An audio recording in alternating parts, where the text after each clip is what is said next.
Hey guys, I finally got something special here. A couple of you guys sent me an email and commented that you want to see a video on how to onboard a Sensecap M1 to the THIX network, and a friend of mine was friendly enough to send me one over. So I have here a Sensecap M1, and today we will use this one to dual mine helium and the THIX token. So let's get started.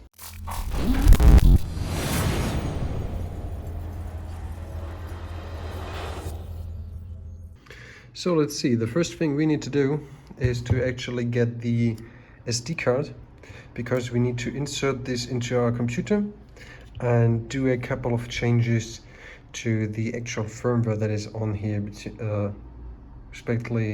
respectively to a couple of files that are on here. But I will show you this on the PC. So let's switch over. Okay, so now we are on my PC and I have already inserted the micro SD card with a micro SD card reader to my PC. So the first thing I'm gonna do is I open the actual SD card, and in here we can find a couple of different files. What we are currently interested in is to gain SSH access to the Sensecap. So, and how are we gonna do this? We put in our public key into the Sensecap so that we can actually connect to it. So therefore, what we're going to do is we need to open the config.json file, and I already have done so. And we scroll down until we see the SSH keys. And in here, what we can do is we can put a semicolon or a comma in German. I don't know what it is called in English, I'm sorry. And then we can put in our SSH key. And maybe you're wondering, how do we gonna get an SSH key? It's pretty simple. Use the Windows R and put in CMD. This will open a command prompt.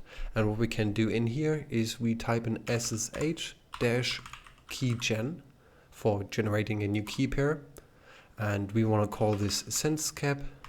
In this example, you can call whatever you want. It might be helpful if you use the MAC address so that you can identify which key belongs to which device if you have multiple ones. I don't have a Sensecap. The one that I have, I got from a friend, so I just named this Sensecap. I give this a passphrase, and there we go. So now we have a key fingerprint, and we can actually see that we have the Sensecap, the Sensecap pub files in here. You can see them there, and what we're gonna do now is we go into this directory and we take a look in there so that we can copy the SSH key into our actual Sensecap. So I'm gonna go into my user, into my name, scroll all the way down, and here I can see the Sensecap pub, and I open this with another app. Let me see, Notepad++, there we go. So here we do have a SSH key, and we simply copy everything that we see in here. We go back into the config file and we paste it in there. And now we do have our key inserted into the Sensecap. We obviously save this, and we can insert now the SD card back into the Sensecap and connect via a shell to the Sensecap. I will show you this in a second. Okay, I now have inserted the SD card back into the Sensecap, and I have hooked it up to my router, and it is booted, and we can now connect to it. So currently what we have done is we created the SSH key in our home directory. If you want, you can move this file to another position, maybe the .ssh folder.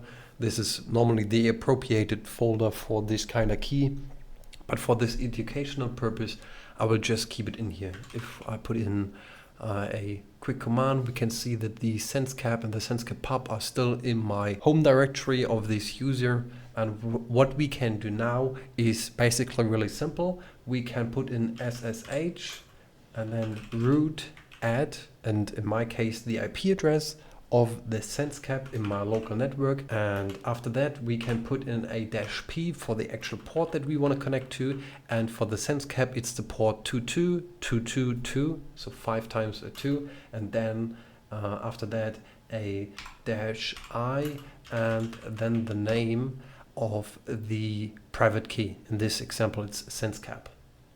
And you need to be in the same folder as this private key is. And now the next thing that will happen is it will ask us, hey, this is the fingerprint. Are you sure you want to connect? Yes, we are sure. And here we go. We are in the Sensecap, and currently we can see nothing in here. But the next thing that we want to do is use my script. Whoa. Stop, guys. Before we get started, have you actually considered subscribing to my channel? I would highly recommend you to do so, because I will update frequently about all my scripts that I do, and also it would really help me out if you subscribe to my channel and give me a like on my video, if you like this video. If not, don't give me a like, but if it was helpful to you, do so and support a little bit of my channel. Thank you, guys. So, okay, let's see. Now we have already used the SD card and put in our SSH public key so that we can access it, and we have managed to gain access to the Sensecap over the SSH command. So I'm currently logged into this device, and as you might have guessed, we now want to use my script that I have created. Therefore, this can be found on my GitHub repository. A link to this repository will be down in the video description so that you can use this. There is a little disclaimer that you need before you can actually use the script. You need to change the directory that you are in, because the Sensecap use the Berliner OS and the home directory is a read-only directory. Therefore, we need to go onto another directory, and there is a mounted directory called /mnt/data that we can use.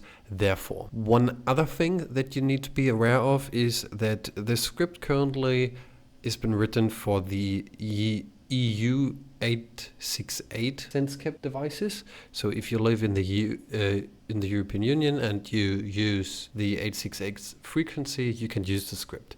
If you are in America or in another frequency plan region, you cannot use the script. I will update this script to automatically detect in what kind of region you are, to actually change this appropriate to this, but this will be in the future, and currently THIX only supports the European frequency plan, so therefore it's not needed currently, but I will update this in the future just so that you know. So okay, the first thing that we need to do is we need to change the directory. I put in the command for doing this in the GitHub repository as well, so I copy this and I put it in here. So the next thing that we need to do is to get actually my installation script. Therefore, copy this command again and paste it in here.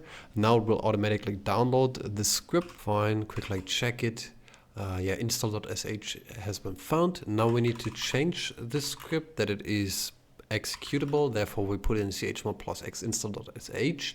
You can actually copy this from the GitHub repository, and after that, all that you need to do is put in /install.sh, and now everything is starting. It asks you what do you want to do. So we want to install the THIX forwarder and onboard this device. So the thing that we want to do is we want to press the number 1, we press enter, and now the script is going. So the first thing it does, it is checking locally for a specific container.